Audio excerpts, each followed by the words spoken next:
एवं ये पाइक मानक वीरत्वर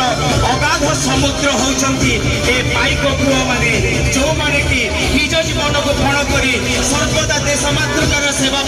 निज को नियोजित करथिले एवं एई पाइक पुओ माने होउचंती ओडिशा बा कलिंग बा उत्कलर रक्षाकर्ता एवं ओडिशा इतिहास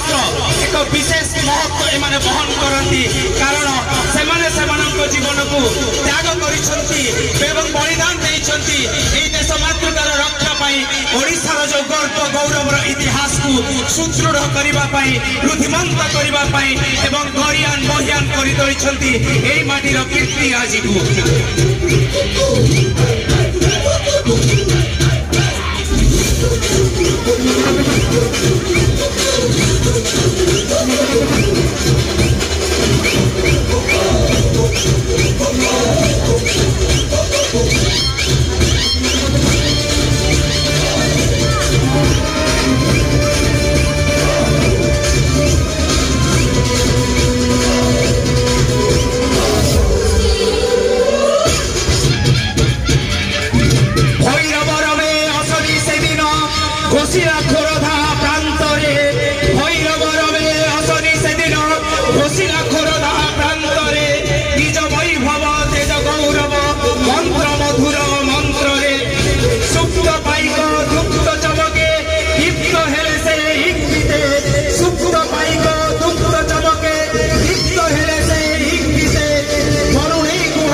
स्वाधीनता लभे केउ जाति केबे करि शिशु सम क्रंदन